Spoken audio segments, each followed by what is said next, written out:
Bien, nos vamos ahora a otros temas porque el gobierno indicó que va a ingresar una serie de proyectos enfocados en ayudar a las familias más vulnerables en el contexto de la discusión por los mínimos comunes. Los anuncios, sin embargo, fueron muy cuestionados por la oposición y vamos a tomar contacto a esta hora con el presidente y abanderado del PPD, Heraldo Muñoz, a propósito de este y otros temas. ¿Cómo está, Heraldo? Buenos días.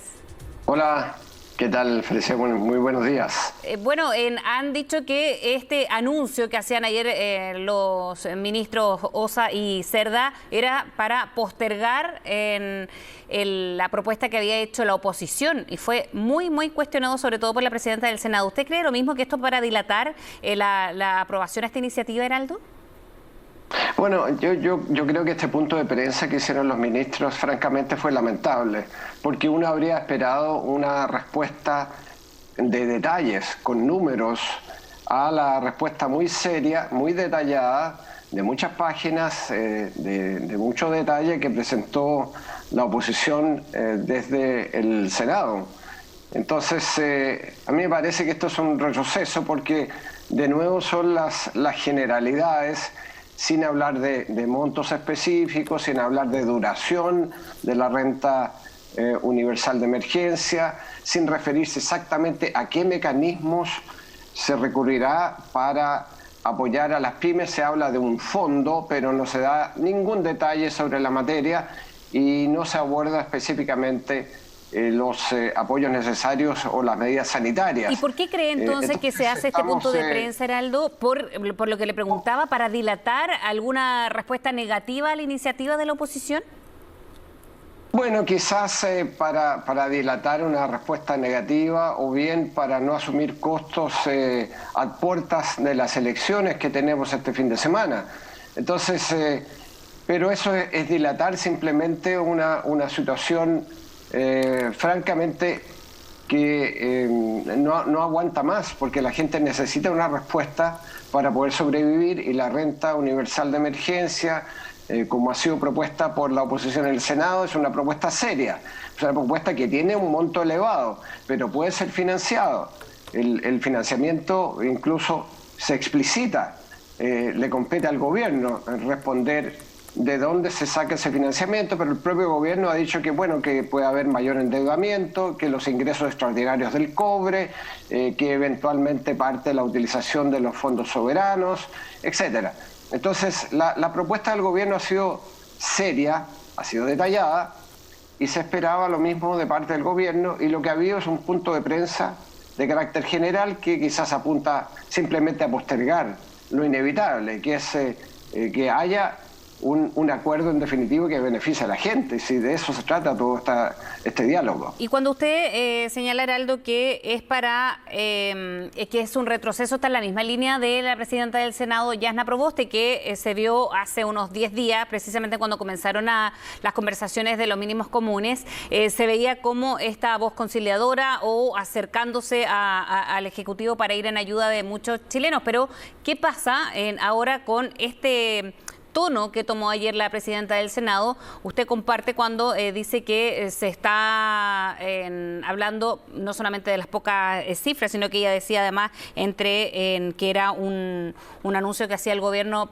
sin contexto, con una teoría de ir en ayudas por goteo y frases que resultaron muy críticas además para el Ejecutivo previo a las elecciones además. Bueno, lo que hay es que de nuevo son estos planteamientos generales y uno sospecha, porque ya tiene la evidencia del pasado, que puede haber muchas letras chicas. Entonces se dice, claro, sí, vamos a mejorar el IFE, vamos a ir al 100% del registro social de hogares y vamos a estar en el contexto de la línea de la pobreza, pero no sabemos. Y en el detalle justamente está el diablo, como dice un lema antiguo. Entonces, justamente sobre esos detalles, esa letra chica, esa hiperfocalización que ha habido en el pasado es lo que genera las sospechas. Ahora, la disposición al diálogo cuando hay asuntos tan delicados para la ciudadanía siempre es importante.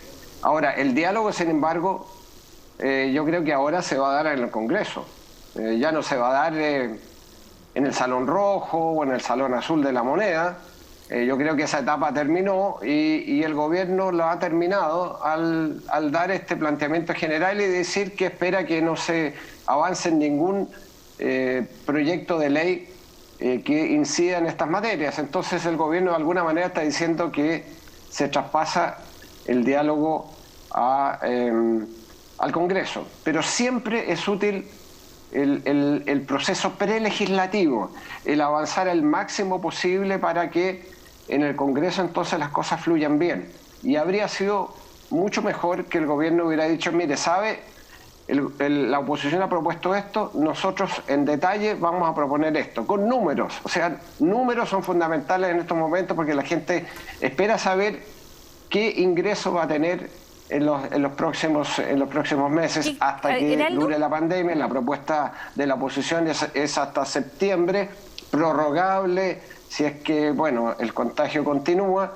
Y lo mismo las pymes quieren saber, bueno, qué es lo que van a recibir. La propuesta de la oposición habla de una propuesta de alrededor de 3.000 millones de dólares.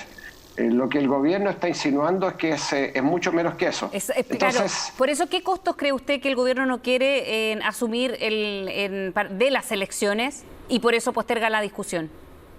Bueno, no quiere asumir el costo de que su respuesta sea una respuesta débil, que no esté a la altura de las circunstancias. Incluso desde el punto de vista del gobierno sería mucho más razonable hacer un esfuerzo fiscal ahora, fuerte, en estos próximos meses, para que quizás después no sea tan necesario, porque si hay traspasos directos, contundentes, a la clase media, a los sectores más vulnerables, probablemente se va a respetar mucho más la cuarentena, va a haber menos movilidad porque la gente va a tener ingresos y eso va a significar entonces que la pandemia se va a ir controlando de manera más rápida y eso va a significar una recuperación económica y eso entonces habría sido una apuesta, a mi juicio, mucho más razonable que simplemente patear la pelota y postergar el momento de la definición de lo que el gobierno efectivamente va a ofrecer. ¿Qué rol tiene ahora la presidenta del Senado, Heraldo? Le pregunto porque tomó un protagonismo hace estos 10 u 11 días cuando comenzaron las conversaciones con la propuesta que hace y ahora con la crítica que también hizo ayer durante la tarde después del punto de prensa de los ministros. Bueno, yo creo que el presidente o la presidenta del Senado siempre tiene un papel muy gravitante y yo creo que puede seguir aunando voluntades. Recordemos que el documento presentado por el Senado es un documento muy detallado y que resume la opinión de las más amplias fuerzas políticas de oposición. Entonces, el papel de la presidenta del Senado creo que continuará siendo muy gravitante. Pero ahora, claro, el escenario será el Congreso. Me parece que los dichos de ellas son dichos que están en línea con lo que hizo el gobierno, porque esto sí fue simplemente un punto de prensa que no tenía contenidos, no tenía detalles, no tenía las bajadas necesarias para decir, bueno, estamos entonces en una conversación en serio y nos estamos acercando. Y electoralmente hablando, Heraldo, nada. Porque me imagino, bueno, que sabe esta fuerza política que toma la propia presidenta del Senado cuando comienza estas conversaciones, cuando comienza a canalizar de alguna manera esta iniciativa, concretarla además a nombre de la oposición, aunar la oposición, lo que no se había visto hace harto tiempo. ¿Cree que con este rol electoralmente hablando también se potencia de Jasna Proboste?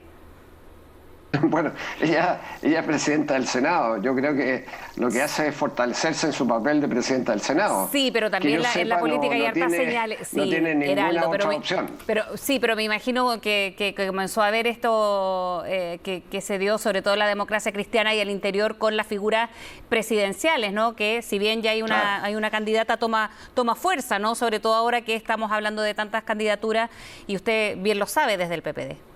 Claro, por supuesto. Bueno, yo apoyo a Jasna Proboste con mucha fuerza en su papel de presidenta del Senado porque me parece que es un rol fundamental en estos tiempos. Así que ella tiene todo mi respaldo, además la conozco y sé que es una persona altamente competente y comprometida socialmente. Ahora, más allá de eso, bueno, será un tema de la democracia cristiana, en la interna de la democracia cristiana. Yo entiendo que la democracia cristiana ya tuvo un proceso electoral abierto en una primaria, pero si ellos cambian de parecer a través de sus propios mecanismos internos, será una decisión propia de la democracia cristiana. No lo veo, francamente, pero todo puede pasar en política. Lo importante, sin embargo, es el contenido de lo que se ha propuesto por parte de la oposición. ¿Por qué? Porque apunta a llegar a las angustias de la gente, a cómo la gente necesita seguridad alimentaria, necesita la predictibilidad del empleo más adelante y ojalá volver a la brevedad posible a trabajar, y para eso necesita un puente, necesita el financiamiento necesario para sobrevivir en estos días. Creo que eso es lo más importante, que las elucubraciones electorales o políticas que puedan darse en función de este episodio. Lo más importante es cómo la gente está sintiendo estos momentos, y hay mucha angustia en la calle, hay mucha incerteza de lo que va a suceder, y mientras más certeza se da a través de un financiamiento que se diga, mire, hasta septiembre usted va a tener 604.000 pesos una familia de 4, y si es que una familia de una sola persona va a tener 229.000 pesos, y además las pymes van a tener este financiamiento no reembolsable para que se puedan salvar y salvar empleos. Esas son las cosas importantes a mi juicio. Las otras elucubraciones, bueno, no son más que eso, especulaciones. Nada, inevitable la política. Heraldo Muñoz, muchísimas gracias por haber hablado. En estos días, de todas maneras, además. Absolutamente, hablar de liderazgos nuevos o que empiezan a resurgir. Gracias, Heraldo Muñoz, que tenga buen fin de semana. ¿Cuándo vota? ¿Sábado o domingo? Muchas gracias, buenos días. Gracias. ¿Cuándo vota? ¿Sábado o domingo? Sí, cuando voy a votar el día sábado en la mañana, el sábado a las 10:30 en mi local de votación. Yo voto en Santiago Centro, así que estaré votando más o menos temprano y siguiendo lo que pasa durante el día y el día siguiente. Yo espero y hago un llamado, aprovecho de hacerlo, a que la gente vaya a votar, a ejercer su derecho ciudadano y a ejercerlo con seguridad, porque como son 2 días, no habrán las aglomeraciones que podrían haber en un solo día, dado que algunas papeletas van a ser grandes. Además, los adultos mayores y las personas con enfermedades crónicas o personas embarazadas van a tener un tiempo preferencial el día sábado entre las 2 y las 6 de la tarde. Así que vamos a votar. Estas son elecciones absolutamente históricas. Votar por alguien, por las personas que van a redactar la nueva Constitución, por gobernadores regionales por primera vez en la historia. Yo creo que es una oportunidad y ejerzamos nuestro derecho a votar. Absolutamente. Muchísimas gracias, Heraldo Muñoz, que esté muy bien. Buen fin de semana. Gracias, Florencia.